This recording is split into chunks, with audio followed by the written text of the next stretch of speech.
s'il y a ces changements, qu'est-ce qu'il faut faire? Je ne vais pas développer cela à cause du temps. Je crois qu'il faut d'abord, en tant que pasteur, en tant qu'Église, que nous réfléchissions sur qu'est-ce que la Bible nous dit par rapport à cela.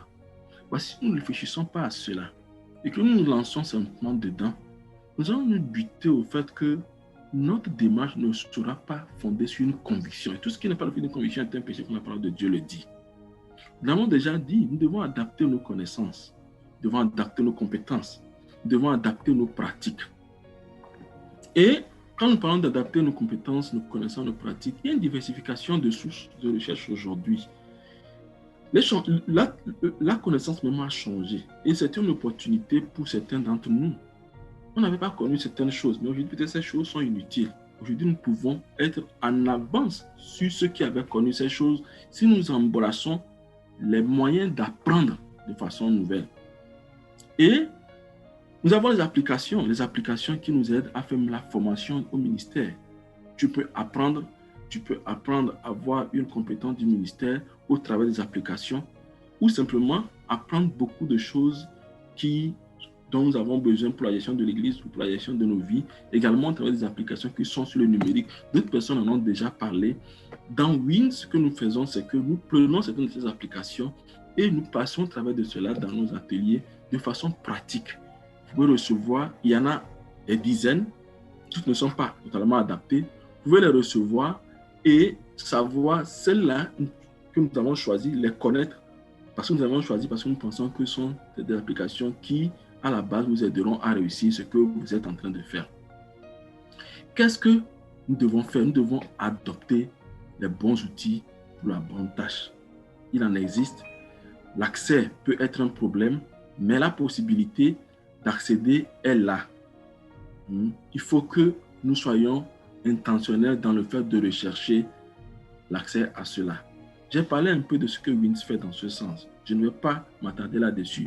Il y aura une présentation sur Wins plus tard, à cause du temps. Nous devons non pas seulement savoir ce qui existe et savoir l'utiliser, mais tout ce qui existe n'est pas suffisant. C'est bon que l'Église pense au fait que l'Église doit développer des outils de l'Église. Parce que le monde ne pense pas à l'Église lorsque le monde développe les outils de l'Église.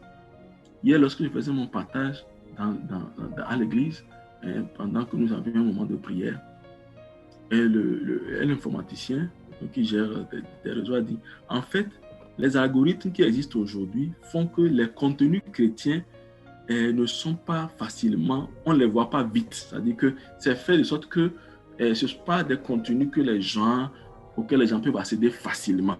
Quand vous êtes sur TikTok et tout cela, il y a beaucoup de gens qui publient des contenus chrétiens. Mais TikTok lui-même filtre d'une certaine manière. TikTok n'est pas créé pour que l'évangile avance. C'est pour cela que nous devons être capables de développer ces ressources. Il y a des formations, il y a des ressources qui sont développées. Mais il y a certains défis liés à ces ressources-là auxquels je vais venir tout à l'heure.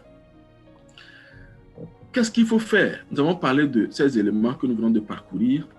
Nous avons parlé de ce qui n'a pas changé. Vous vous rappelez de ces éléments que nous avons vu lorsque nous parlions du numérique. Voici davantage d'informations sur ces choses-là.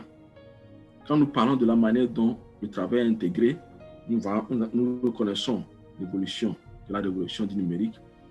Nous avons parlé de la manière dont l'homme et la machine travaillent ensemble ou que la machine travaille pour l'homme, le diversement intégré aux autres aspects de la vie.